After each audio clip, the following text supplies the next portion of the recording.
I think nowadays, more and more people are more transparent about what it's like to be an entrepreneur and what it's the pains that we have to go through. But I think when I first started, I felt that it was really, really hard. Like it was painfully hard, like the unknown and like always the fear of running out of money. I think initially I just felt that around me, I didn't have enough entrepreneurs that were kind of telling me how painful it was going to be, that it was kind of and that's normal. Welcome to $100 Million Blueprint. We're your hosts, Jonathan Ferrari and Neil Cuggy, the founders of Goodfood. Whether you're scaling your own business, leading a growing team, or just curious about what it takes to build something big, this podcast's for you. In each episode, we sit down with the brightest minds in business to discuss the real secrets to scaling. No fluff, no corporate jargon, just actionable advice that works. We share our highs, lows, lessons, and tough truths. Today, we're diving deep with an incredible guest who's got a track record of growing a business from the ground up.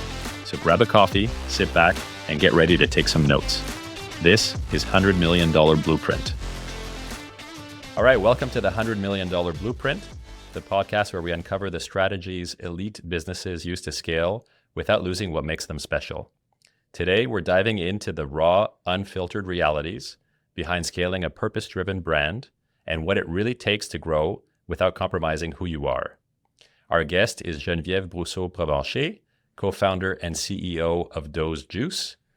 What started as a small operation in Montreal has grown into one of Canada's most recognizable cold-pressed juices and wellness shot brands, now expanding into the US market. But Genevieve's story isn't just about business growth, it's about navigating ego, privilege, and personal sacrifice while building something that stays true to its mission. Jen, welcome to the show. Thanks for having me. So similar to Neil and I, you scaled Doze from an idea in your kitchen to a national brand. But your journey, as you've said, it wasn't always smooth, right? And so we'd love to hear a little bit about the parts of your journey, the doubts, the sleepless nights, the personal sacrifices that you feel haven't gotten enough attention in the typical success stories or some of the interviews or conversations that you've done in the past.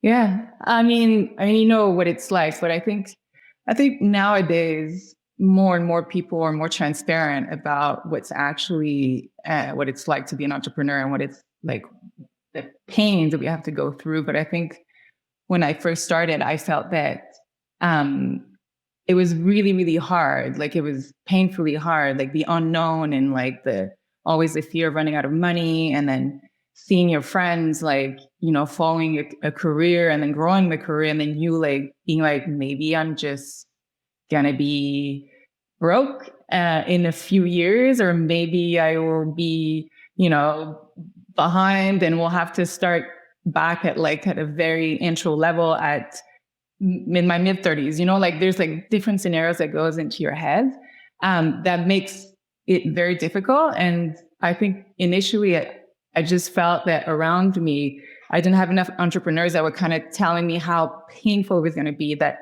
it was kind of and that's normal. You know what I mean? Like, it's like that it's so hard and you doubt yourself all the time. And then there's so many uncertainties, and like, you feel sometimes you do mistakes after mistakes, but that's the normal process.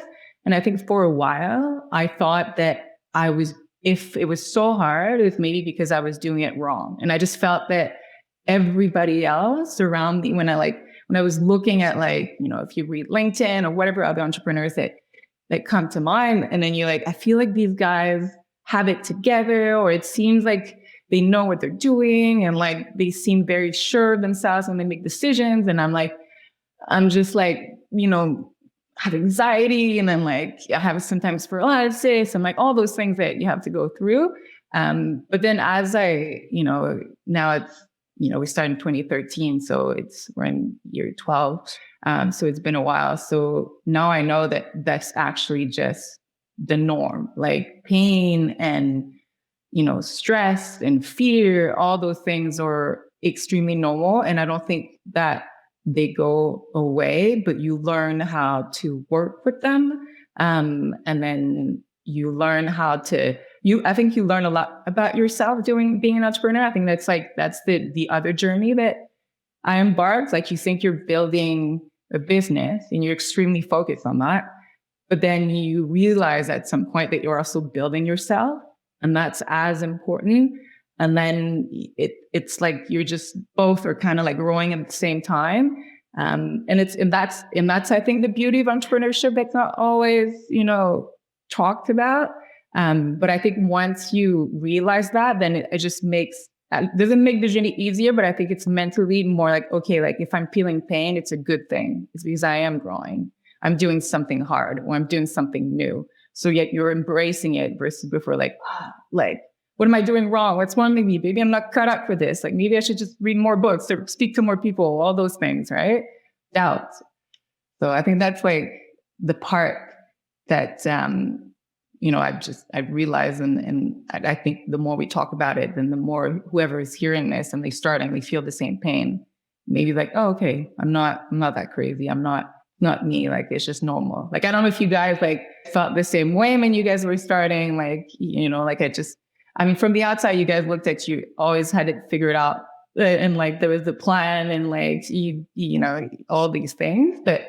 I mean, I'm sure you've had moments of doubts and fear and whatnot.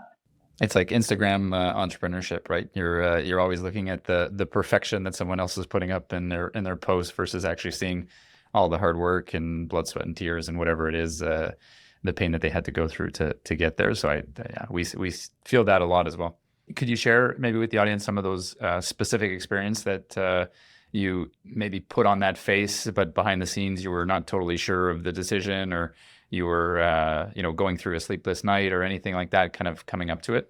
I think there's two things that stand out. Like one example is like, as you know, like we started as like a juice company, and like we were selling online, and like we started to go on retail. Retail happened by fluke.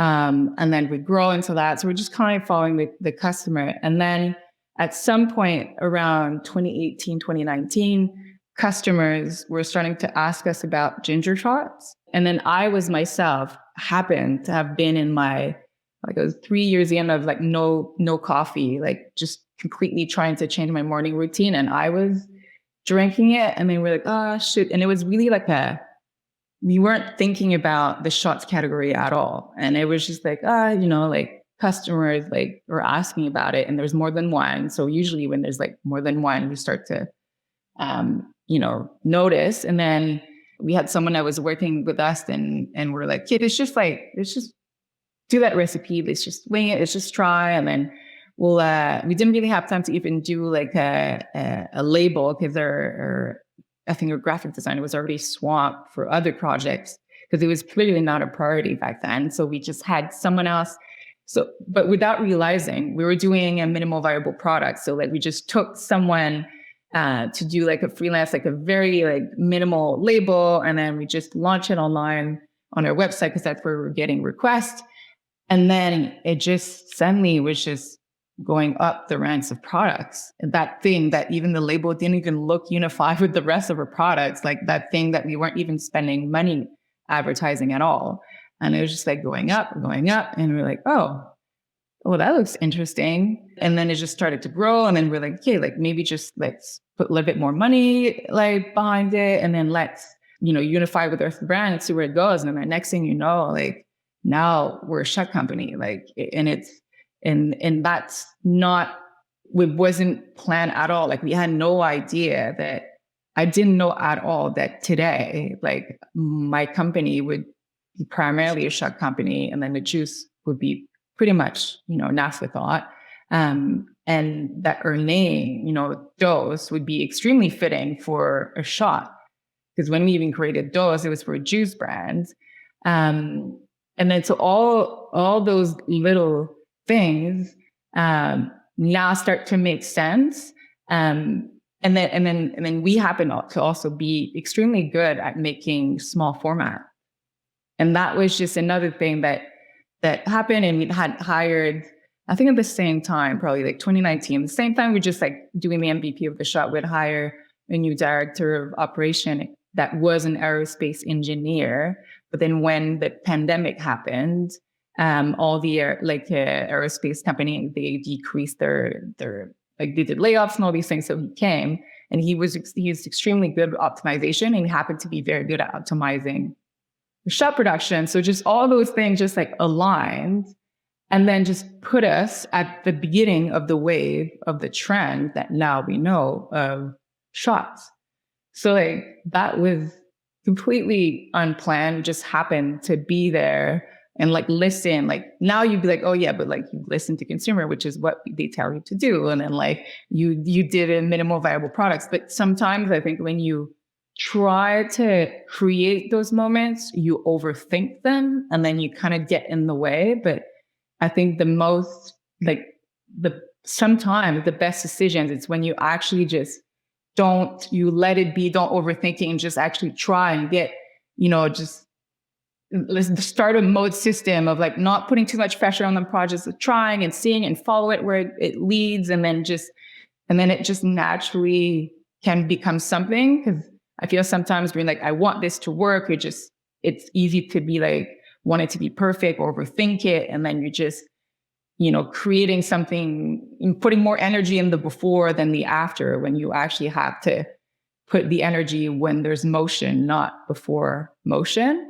So that's one example.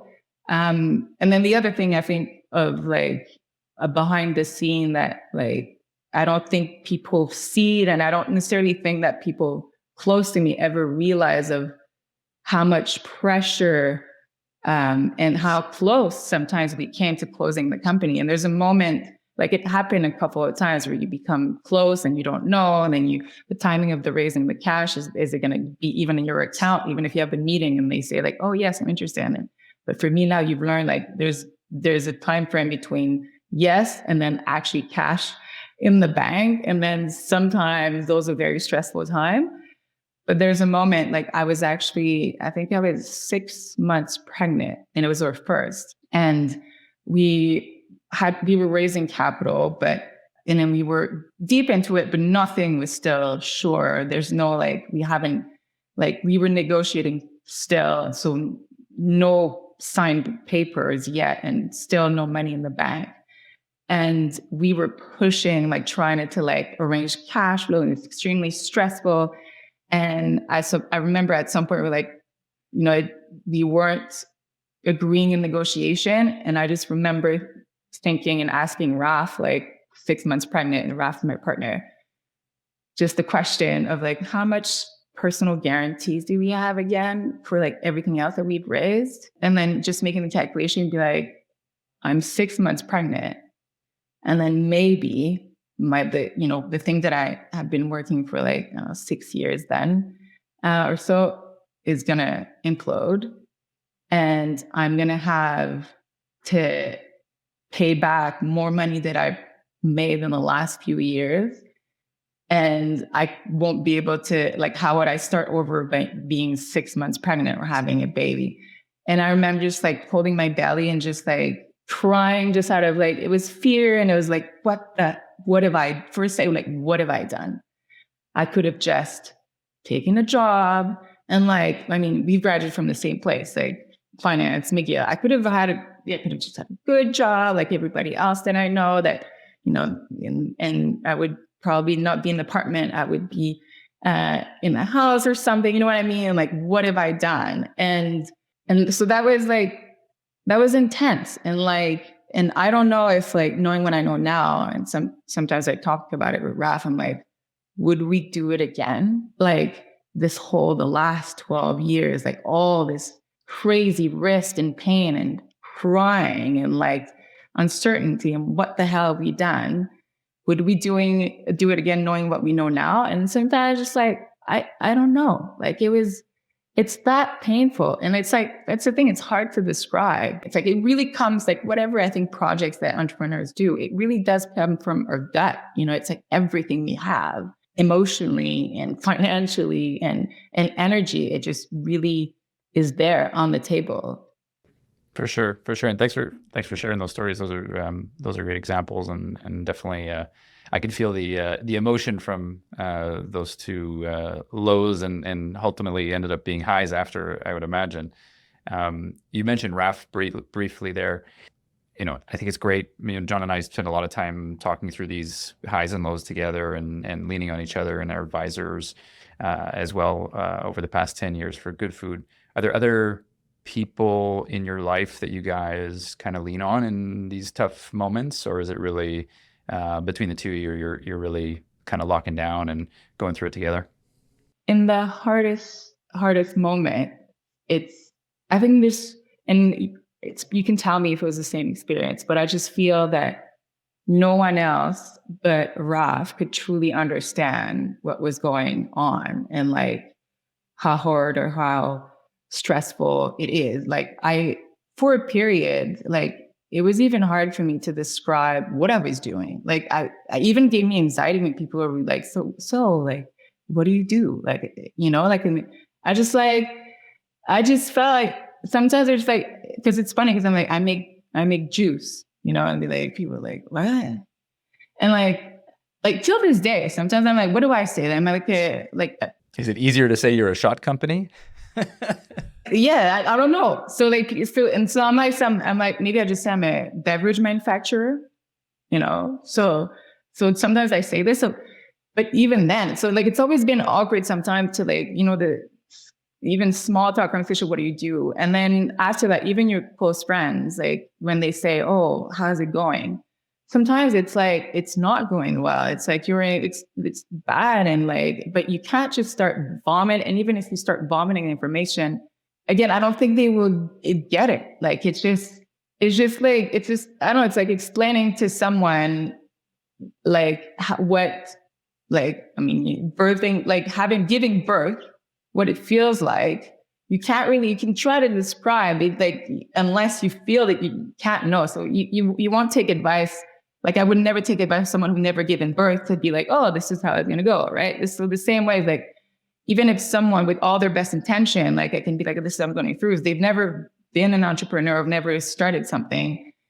It's like they can be empathetic, but they won't get it. So it just always felt like easier to just like, yeah, it's going well. So I probably said it's going well for the last forever, but it like, sometimes it was a lie. And sometimes we just say like, oh, it's hard. Like we just try to keep it brief. So on that point of like telling people what you do. So I relate to that comment. Like I like telling the story. The first week of Goodfood deliveries was also the week that I went on my first date with my now wife, Sarah. And so obviously part of the conversation, you're on the date and, she starts asking me about what I do. And I'm like, well, in my apartment, I set up these fridges and then we're packing ingredients and then we're going to send the ingredients by the mail. And then people are going to cook the meals at home and it's going to be amazing and it's going to be, fantastic. And she was like, I thought that was curious, but I went along with it. And then she just brought it up to me recently and she was like, John, you were basically unemployed when I met you and you were positioning yourself as a CEO, but you were just unemployed, right? Like, but it's funny because I could feel sometimes, especially because like, like we're surrounded, like, again, like the people, we have a common circle of people and like they're, successful and whatever they do, most of them, like, I feel like we have a great cohort of, so like I'd be surrounded with those very successful people and their second or third degree friends around them. And then like I'll be like, oh, like I'm an entrepreneur. And I could feel that they're like, oh, like it's cute, but it's like that. You're kind of currently unemployed and good luck. Like, we've heard that one before. And then, let's say from those days, right, of like the trying to explain what you were doing and why you would be an entrepreneur and all those things. Can you give us a little bit of a sense of where Doze is at today? So employees, it sounded like the shot business is a much larger proportion of the business today, but any numbers you want to share with us? Yeah, I mean, like we're 51 employees. We have two production facility. We've expanded so many times. And we're going to spend more. And we've entered the US and we just started a new brand in the US, trademark, blah, blah, blah. So we had to start a new brand. And that's getting good traction as well. So that's exciting. But we're years away from like just completely different than what it was before. Like we can breathe. We just, we can breathe. We're profitable. That's just an achievement on its own. So I think that's the thing. Like it's a race to profitability for so long as you're just trying. I mean, there's always the speech you're trying to reinvest in growth and all these things, but like once you reach profitability or break even, whatever it is, making the $1, you just don't want to go back to not being profitable. You just the stress and then you just realize that. I think for me, being able just to making dollars on the other side of the line, if you will, from like just breaking even, it just also makes it a confirmation that what you're doing works. Versus like, even if you are growing top line, like we were, and then we were growing, there's doubts and all things, but at least the mechanics of the company is established and it works. And after that, I think for me at least, I felt it made it easier to read than look at like all the levers that can impact, the bottom line even more, and then having more control over, the mechanics of your company, and then focusing the projects and like testing things and seeing the results like more. So then I just feel that it makes you a more efficient leader in that way, because you're kind of seeing results more live and it's concrete and it's healthy, and then you're just trying to make it healthier and more sustainable, and then you think more, you can clear in mind, I think, the 5 to 10 years to make sure it's it stays, versus before it's like your top line growth is great, but you're always just like, I hope it's gonna, I hope we're gonna get there. And there's pandemics, there's inflation, that changes like always happen. But money went from being, pretty much free in 2021, 2020, 2021, 2022. And then suddenly every startup started talking about their path to profitability. And that was very much Goodfood's case as well, right? Like we went from investing, market share, product development, growing, and then we had to pivot and really recenter our cost structure to be profitable. And we've been profitable now for 9 quarters in a row. So pretty proud about that. It feels amazing. And what we told our team was, once we're profitable, we're in charge of our own destiny. That was the marching drum that we kept talking about. What were some of the big decisions that you had to make on your path to profitability? We had, and I think all the things and it's like, sometimes I think about all the brands, like the companies that were born in the last 10 years. Like we went through a pandemic, we went through crazy inflation, and now we're going through tariff threats. But it's kind of like, now it's just like, there's what else? Like what else going to happen? But in a way, I think I feel it was good, because then you had to look at your supply chain entirely.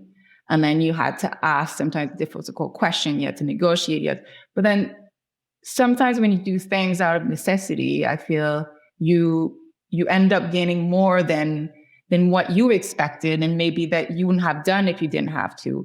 And I remember, I think it was one of our board members that said that, when the crash happened in 2008, like it was kind of the same thing, probably for like, we were at business school, but a lot of companies went through the same thing where they had to either lay off, restructure, look at their supply chain and like try to survive, the storm. That one board member said like, but the ones who actually survived that came out like thriving. And when, consumption, whenever it was back, then they were even like leaner and meaner than they were ever before. So it happened to be a good thing in a way that happened, like as, tragic 2008 was for many, many people, but still. And I just feel that some, like the pandemic and the inflation, I think all those things helped in a way as well, because it forced us to, again, just completely relook at the supply chain, ask ourselves, like, what really can, what are we the best at doing? Like, what really can we do?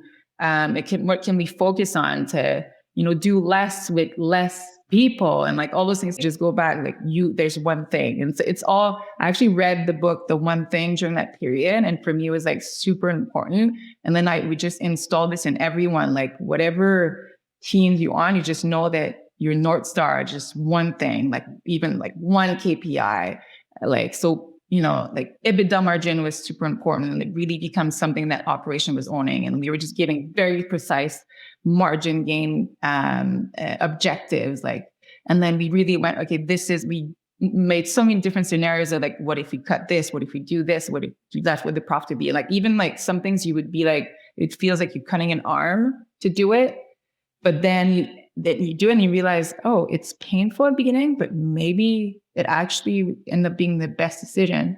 So like for us, like I think the word is focus, like focus, less is more, keeping an eye always on gross margin, never stop improving that, even if you're just like whatever you can. Like there should always be a group within your company that's just dreams about gross margin improvement.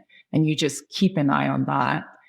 Definitely. It's I think it's a maturing that every business goes through as well. Like you go around doing everything to generate demand, find every customer you can, and then eventually you realize I got too much demand, and how do I kind of start to trim? And that's what the graduation of the life cycle ends up being, right? It's saying no and feeling comfortable saying no, and internally and externally, and starting to kind of shed things. And it's crazy how many entrepreneurs it takes a crisis to figure that out, right? Like whether it's the financial crisis or COVID or whatever it may be, it's an external shock that puts us into that situation. We had exactly the same situation at Goodfood for a long time, SKU proliferation, and we were focused on gross margin, but we were a little bit loose on complexity that we were injecting into the business, and all that stuff. You just realize over and over and over again, you're making these micro decisions that add up to macro things, and it slows down the profitability. So entrepreneurs are good, I think, at adding, like when you're starting adding complexity, because you're like always dreaming, wanting to do things. So, but then you forget that, it just, like say it's small decision adds up, and then people can get confused, and then like what's the one thing? Nobody's like 100% sure. And then you can't be everything to everyone. And that's where it starts to unravel.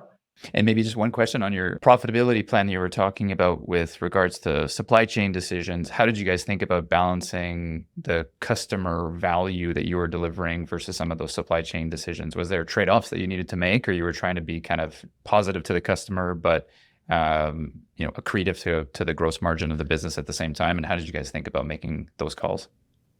I remember that we had done a scenario, because like we're an organic business, right? And we've been organic since 2013. And it's something that I became very attached to. And I think sometimes when you're like too into deep in your own company and product, you become very knowledgeable of too many things in a way. And then you kind of project your own knowledge and thinking, this is what, like, you want that for your consumer. And like, and we're still organic till this day, but there's a moment where we stress tested to not be organic, to be able to have a better margin. And we would be, if today, again, I would still have a better margin if I was not organic. But then to your point, you have to ask yourself, like, what is a good margin that makes me healthy, but still brings the value that I want to bring to my consumer, and then that feels aligned with my own values.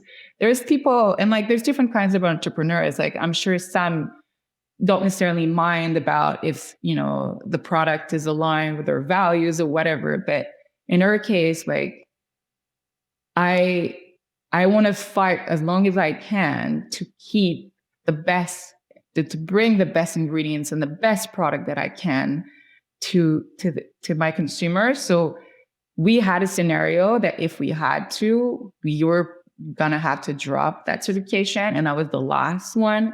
So we tried to do everything we can before. And it was actually like, I remember I took out like one of her board presentations like maybe 3 years ago. That scenario is there, and the margin gain is pretty nice. Like pretty nice. So I could feel the pain there. Yeah. I was really hoping that the other, like all the other, like sometimes it's little, you just like, and we grew at the same time. So obviously, thank God, like we were able to have better buying power in like a lot of things, but that came to focus. So we had to say no to innovation for a while because we just had to do well with what we had. And it's a bet. And sometimes people are uncomfortable with that because sometimes you're thought, I think big business are told that you grow with innovation. That's like, you just have to like innovation, whatever, like any products, like just shoot and like how you grow. And that's a strategy, and it's a strategy that can work. But when you're trying to just actually make a company and start just to build it, just throwing too much innovation can actually kill your business versus actually making it thrive. But strangely enough, I felt it's so ingrained in most people's reaction, like, hey, yeah, innovation is so important. And so like, you have to do like what you're going to not do it, like minimal innovation for like that amount of time. Like, what if all the scenarios happen? So for, it was scary for some people, but we had no choice. But by doing that, it will allow us to be able to focus on perfecting the supply chain of few products and also focusing the volume on few products, and hence being able to negotiate bottles, caps, labels, everything, raw material, name it, so that we were saving enough there. And, again, operation, like automate your production, like try to be the best at like faster, like, we have those KPI of like the speed at which the line needs to go. All those things are connected. So we really focus on all of those. And the last scenario, if it was going to go, not as planned, was to not, to not be organic anymore. But thankfully it didn't. And in the end, now with our purchasing power, we actually are offering a way better product than we ever have. Yes, we have probably less innovation. That if you look at a plan that I made 6 years ago, it was probably a list of different product lines that I want to launch. Like those things didn't happen. Maybe they'll happen one day. But the products that we sell today are probably a way, way better quality products as we had all those innovation, because we were actually able to perfect every aspect of it.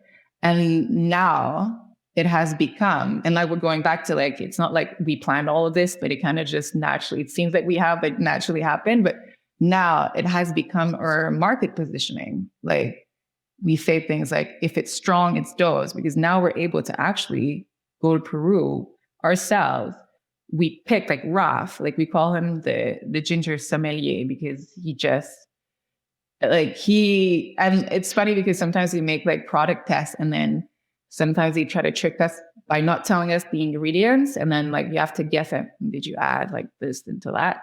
And Raf is like unbeatable. Like he could all be like, that's not a ginger. That's ginger from, this other region. So he really perfected the art of finding the best ingredients. So he flew, in South America and maybe 8 months ago, and then found the place where we had the best ginger, the best turmeric, organic, like grown in the wild, like not, in rows, not like, and the taste is amazing. It's strong.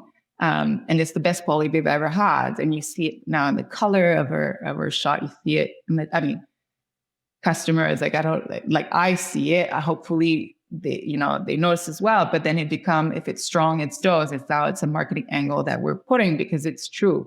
It's harder to find a product that has that much of authentic, real, fresh ginger that tastes even better than you would buy at the grocery store, because even the grocery store doesn't necessarily have the buying power that we have to buy ginger, because that's, a very important ingredient for us. So we now, because we focused, on a product, like a very few product line, very lean product line for a while. And we're now able to have one of the best product in Canada, if you ask me, North America. I love the ginger turmeric shot. So it's available on the Goodfood marketplace, and it's delicious. I also hear One of our best sellers. it is one of our best sellers. I also hear it's doing really well in retail in general. And I feel like, so a few years ago, retail was dead, right? Like 2020, 2021, it was all about direct to consumer. It was all about home delivery. And Doze started as a direct to consumer home delivered brand. And it feels like outside of the creation of the shots, the movement towards retail and accessing new distribution channels, that seems like it was another huge pivot for Doze, right? And how did you know that was the right move? And how'd you do it? Like it's just such a different muscle, right? For a D2C business to go into retail. Yeah. I mean, it's kind of, again, it was like the cost of acquisition increased. And like all of you probably seen, and then like you start to calculate the, economics of your D2C. And then it starts to be, well, you have to increase basket like higher and higher. And then it was, again, like innovation, like so many innovation wasn't in our pipeline. So then how big can a basket be, with so, I don't want to say little because we still have a couple of SKUs, but like probably still 15, but you know what I mean? Like it's to have an AOV that like makes sense. Like you need like a wide offering. I'm sure, you guys look at that all the time. And versus, so then that's when the economics just started to not make sense and not make as much sense anymore. And then we grew it. It was like, and we loved the DTC. Like we learned so much, and it just felt so good to be in control for a while. Because that's it. Retail was scary for us because if they want to delist you, they can anytime. You feel at the mercy of them, right? And if they merchandise it well or not, then all those things. And they have the customer information, like we don't. That's another thing, right? You're like, who am I speaking to? Like we got so used to, since we were born D2C, you get used to like knowing it's Ginette Trois-Rivières buys Yogi and the shot and then so on and so on. And you start to understand your consumer, you start to see their buying patterns, and like you feel connection and you kind of own that conversation with them giving you their email. So it feels you're in control more. Versus retail, that's the scary part. But we had no choice in the end. And I think a lot of consumer brands like us, and especially us, we have to remember, I mean, you guys are the same, but like most beverages are shelf stable. So they don't need to be refrigerated. So we have the same problems as you have. Like we have the ice packs, we have the box, like those are expensive things, right? That add on. I cannot ship in, maybe it's going to get to your house in 7 days. Like, who knows? I cannot ship that way. So we have to.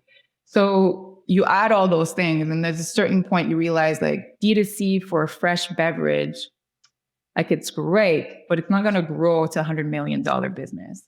What can grow to $100 million business is retail. And retail's been there for a long time. And D2C is not dead. D2C is going to stay, but now it's more of an omnichannel approach, and then they feed off each other. And for us, it happened to have led us to the right product. It happened to allow us to build a fan base that when we launched in retail, we have the best velocities. Like we go in and then we have the best selling SKUs right off the bat because there is a fan base that, was buying you online. But then, these people that buy online still shop at a grocery, whether it be once a week or, they have their buying patterns. So they've seen you online and suddenly they walk through the IGA or Metro or Costco or Walmart. And then they're like, oh, they sell it here now. And then they buy it. And then it's just like this beautiful ecosystem you've created. And then it grows like, at you like when you enter retail, they have so many stores and then they buy. So like it's not the same as D2C. It goes like this and you just invest more and more and more. Like retail could just be like this in a couple of weeks just by their sheer power. But that's also marketing. So that's the thing I think we ought to realize is like a grocery store shelf is advertisement. Like whether you buy it or not, if we've done well with their packaging, you notice it consciously or subconsciously, and then you'll see it on all the channels that's available to you, whether it be D2C, whether it be Costco, like a marketplace, Instacart, name it, all those things, and then Goodfood, and then whatever fits best into their habits, they will buy at that place. So that's, I think, the big pivot for us is like we realize we have to be available wherever a customer shopping habits are, and then they'll buy it there. Like it has to be easy for them. Like we do advertisement, and if you only advertise on D2C, you lose customer if you're not available in retail, because some people, and like data shows, it's just a small percentage of people that buy their groceries online. The majority still buys it physically. So then, all the advertisement we were doing on online was great, but we were losing a lot of money, if you will, because if people couldn't find us in their usual favorite store, they were buying the competition or they were buying it at all. They're just like, oh, that looks cool, but then they were never getting around to it.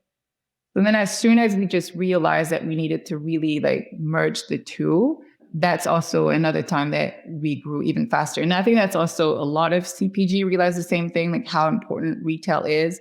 And then retail then also feeds your D2C, because again, advertisement, you become more available. People see you, they know you more, so your ads are more efficient.